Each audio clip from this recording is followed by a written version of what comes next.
Bonsoir Louisa. Bonsoir Virginie. On ouvre ce journal avec la Cour d'appel de Paris qui a autorisé le blocage de 4 sites pornographiques accessibles aux mineurs. Avec cette décision, dans 15 jours, les 4 sites seront bloqués par les fournisseurs d'accès à Internet tant qu'ils ne mettent pas un filtre permettant d'exclure un accès aux mineurs, a précisé l'association e-Enfance à l'AFP. Ce jeudi 17 octobre, plusieurs sites pornographiques extra-européens ont été bloqués pour cause l'absence de mesures afin de contrôler l'âge des utilisateurs. Cette décision fait suite aux alertes lancées par les associations La Voix de l'Enfant et e-Enfance.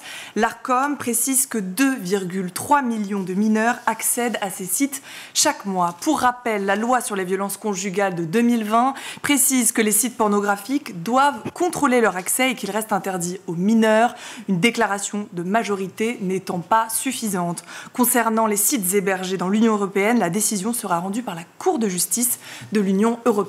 Et on poursuit avec un des ouvrages en compétition pour le prix Goncourt des lycéens qui fait polémique. Les associations de parents appellent à une grande vigilance. Une succession d'actes sexuels détaillés, de pratiques scatologiques et sadomasochistes, ainsi qu'un environnement incestuel permanent et banalisé. Voici ce qu'a dénoncé l'association SOS Éducation dans un courrier adressé au Premier ministre Michel Barnier et au ministre de l'Éducation nationale et de la Culture. Cet ouvrage qui fait polémique, c'est le roman Club des enfants perdus de Rebecca Ligieri. L'autrice reconnaît que son œuvre peut être dérangeante. Celle qui écrit des romans noirs n'écrit pas pour un public en particulier, mais compose une œuvre littéraire qui s'inspire des fantasmes et des utopies de la société contemporaine.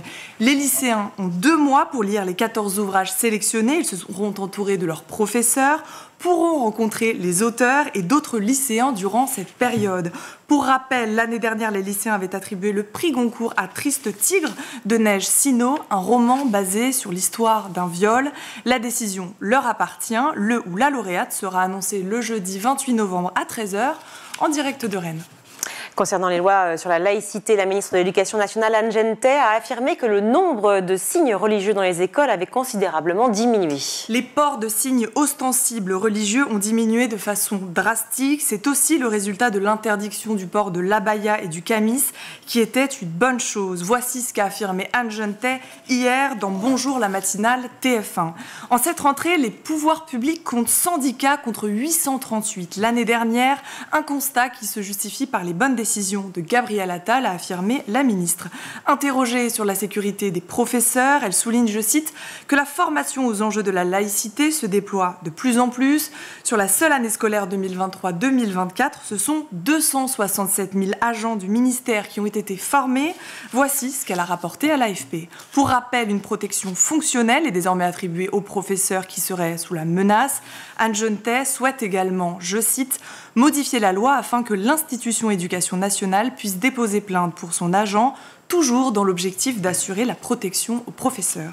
Et sur le volet des violences dans le cadre scolaire, on se rend dans les Hauts-de-Seine où un enfant de 5 ans menace élèves, professeurs et personnel de l'établissement.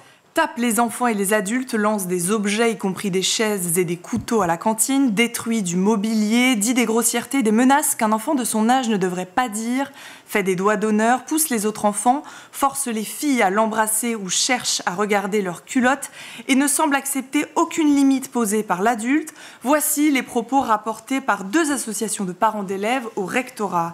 D'après Le Parisien, ce petit garçon sème le chaos depuis son arrivée au sein de l'école maternelle de Chaville.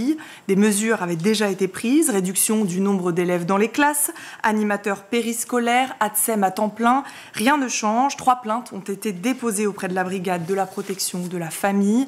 Les parents révèlent que leurs enfants vont de plus en plus mal et reproduisent le comportement du petit garçon. Anne Genetet avait précisé ne pas accepter la violence à l'école. En attendant, les parents demandent le renvoi du jeune garçon. La violence dans le cadre scolaire, ce sera justement l'objet de notre discussion dans quelques instants dans ce grand JT. On continue avec un voyage immersif à l'Atelier des Lumières à Paris qui propose une exposition dédiée à Astérix. Du 18 octobre au 5 janvier 2025, l'Atelier des Lumières dans le 11e arrondissement de Paris propose de se plonger dans l'univers d'Astérix. Mais regardons ce que ça donne dans cette vidéo postée sur leur compte Instagram.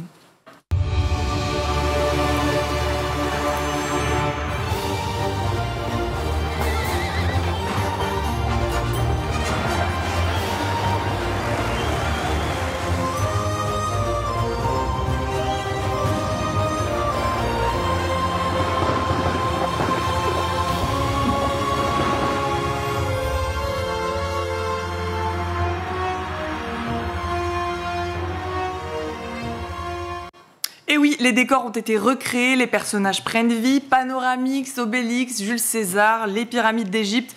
Tout y est, vous pouvez désormais réserver vos places sur le site atelier-lumière.com. Et on termine ce journal à Évron, dans les Pays de la Loire, où le cinéma s'invite dans l'éducation des élèves. Dans le collège Paul Langevin, les élèves de 6e profitent de l'opération Collège au cinéma. Olivier Bonsergent, professeur de français, précise, je cite, que l'analyse du conte sera vue en français, le décor, le bruitage, la technique en art plastique. Les élèves seront également amenés à travailler l'anglais dans le sous-titrage. Professeurs de français, d'art plastique et documentalistes ont mis en place un travail pédagogique avec la réalisatrice Marine Kermarek afin d'accompagner les élèves dans la réalisation d'un conte. 10 journées de travail avant la projection lors des Reflets du cinéma britannique qui aura lieu en mars. Merci beaucoup Louisa.